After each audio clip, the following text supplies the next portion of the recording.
My name is Chuck Pratt. I'm a historical interpreter here at Log Cabin Village in Fort Worth. I want to show you the blacksmith shop and what we do here at the blacksmith shop at Log Cabin Village.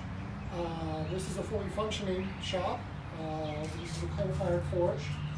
We can keep our stock of steel and iron up to 2800 degrees, which is not necessarily a good thing because the steel melts at about 2800 degrees. What I'm doing right now is I'm working on finishing up an S-hook that I started previously. Blacksmiths were very important in the 19th century, very important, especially in a frontier or a farm community. If you could get a blacksmith into your town, you had the possibility of becoming a much larger town, simply because all the farmers around would come to have their tools or their farm items fixed. Blacksmiths were the only ones that really could work on iron or steel. They were also the only ones that could weld in the middle of the 19th century. It's called forge welding. And what we do is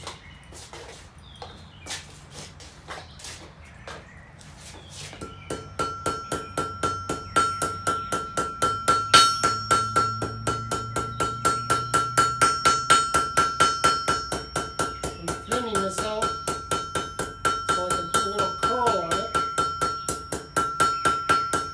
like I've done on the other end.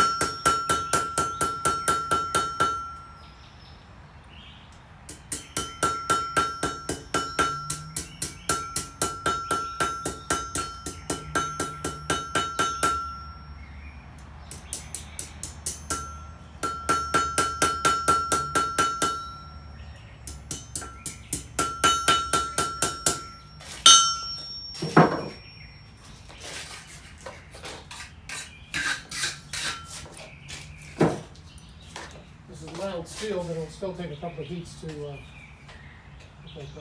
should be in a position where I can fill the end.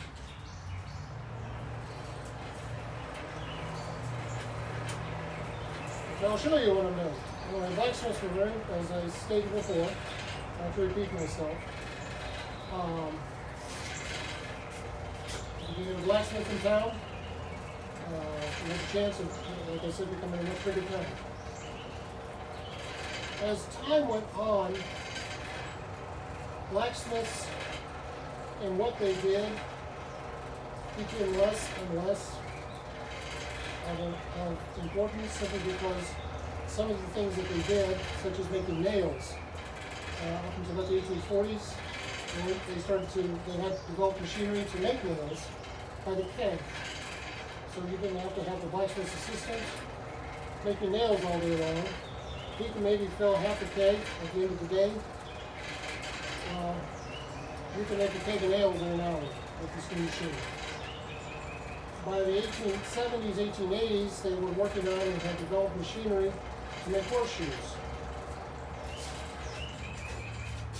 In a farm community, obviously everyone travels by horse, and making horseshoes is very important.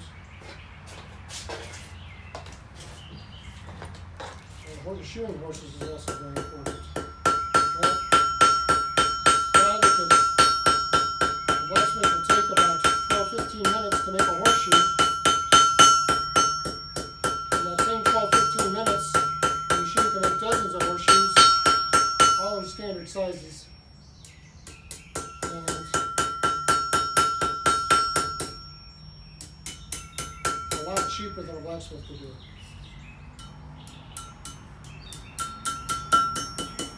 Keep my fork straight.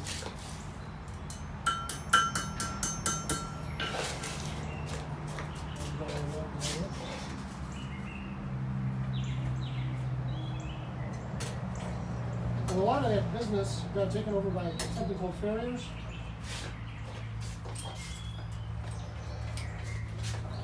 Which is the only industry that still uses anvils and hammers and forges as part of their business.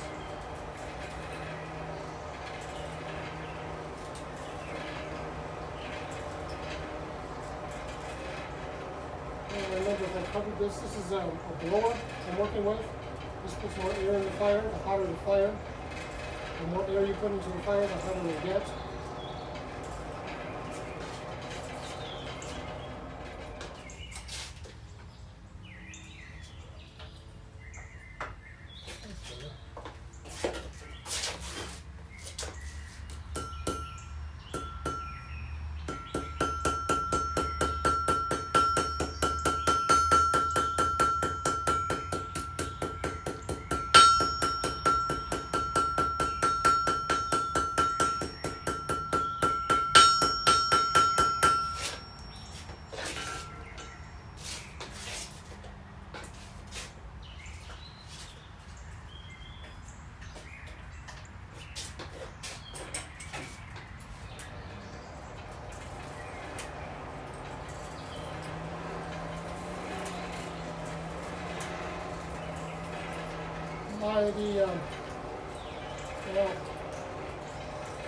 So they didn't need to horseshoe as much as they used to. They got to take them over by developing new industry carriers. By 1900, blacksmiths were still the only ones that could really forge weld broken pieces of tools and equipment. Well, they had already developed and perfected gas welding by then. And so every farmer you ever met or will meet, even today, knows how to weld and has welding equipment on their farm or ranch.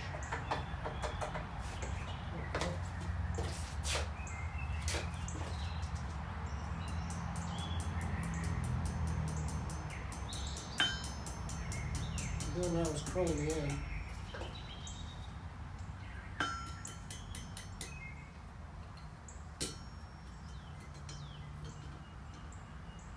Make sure the tongs right. You're supposed to.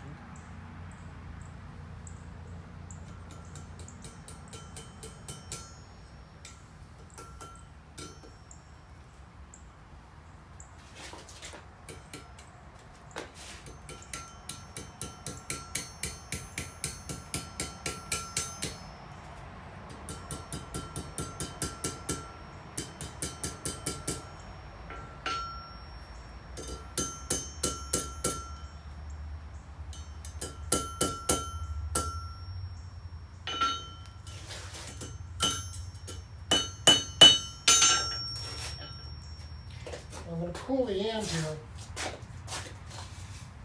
so I don't burn it in the fire because it's a lot thinner than the rest of the piece.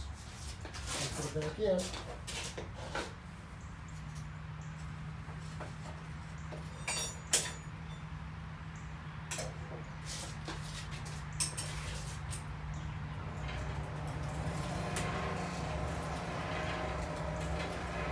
So welding wasn't needed anymore, so blacksmiths were in a serious decline by the turn of the last century, 1900, 1905. Well, one thing they noticed is that some of their customers were no longer riding horses and wagons to town. They were actually driving a new thing called an automobile. In 1910, 1915 especially, they started hiring auto mechanics as a side business. Well, as things went, the side business became the main business. And eventually blacksmithing turned into auto repair garages or machine shops, welding shops, or the guy just retired and sold out and there's no reason to be around anymore.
Straighten the piece, and drop it in, and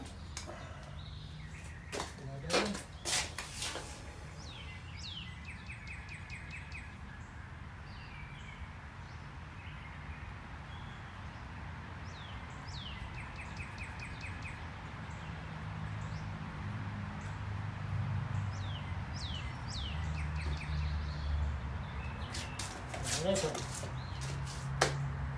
We hope you will come and visit us at Log Cabin Village in Fort Worth real soon.